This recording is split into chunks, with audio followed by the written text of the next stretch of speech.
Aujourd'hui, on est au Château Royal d'Amboise et voici Samuel. Bonjour à toutes, bonjour à tous. Et voici Louis XI. Bonjour Louis XI. Et en ce moment, il y a une exposition au château pour apprendre à découvrir Louis XI. Alors du coup, c'est qui? Je sais pas qui c'est Louis XI. Je crois que alors, c'est un leçon roi. d'histoire, c'est un roi, effectivement. Alors après, c'est vrai que c'est pas le roi le plus connu, mais c'est un roi très intéressant, dont l'héritage politique est plus copieux, plus complexe que ce qu'on a un peu tendance à en retenir, à savoir un roi avec une légende noire, un roi mal fagoté et un roi intrigant. On va voir qu'en fait, il a fait beaucoup plus de choses et qu'il a notamment créé l'ordre de Saint-Michel. Louis XI est un roi qui a marqué son époque et les siècles suivants. C'est sans doute celui qui va réussir à consolider le royaume de France. L'une des grandes œuvres de Louis XI, ça va être à la fin de son règne d'avoir su rétablir l'autorité royale, d'avoir remis le roi de France largement au-dessus de la mêlée. Pourquoi est-ce que Louis XI a choisi Saint-Michel comme emblème? Très bonne question, parce que Saint-Michel, c'est pas n'importe qui. Saint-Michel, c'est l'archange chef des armées célestes. Ok. Donc tu imagines bien que c'est un personnage plutôt puissant et qui, dans l'imaginaire de l'époque, représente quelque chose de fort.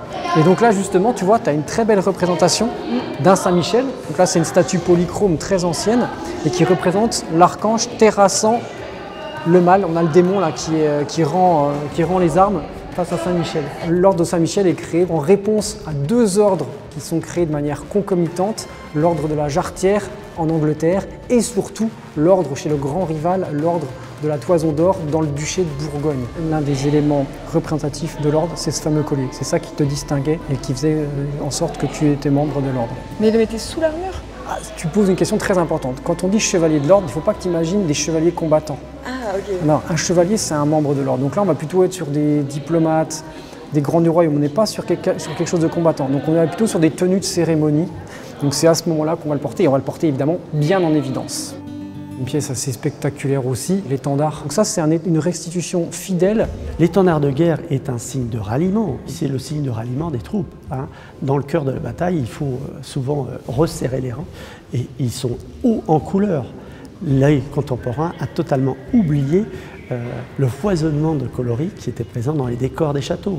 C'est génial, j'apprends plein de choses tout en découvrant aussi le château. Il y a plein de monde autour de moi, plein de visiteurs. Trop cool. Moi, je continue. Je vais t'emmener dans une autre partie de l'exposition. On va aller dans la tour des Minimes, suis-moi. Donc là, tu vois, il y a 6 dessins. Donc à chaque fois, l'idée, c'est que sur un ton un peu humoristique, on retrouve quelques anecdotes de la vie de Louis XI. Donc l'idée, c'est un dessin, une idée. Ça va, Paul? Bonjour, ça va? Bon, ça va, c'est en place? Oui.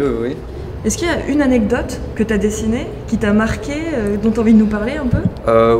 C'est celle-ci peut-être, avec Louis XI qui aurait, entre guillemets, inventé la poste.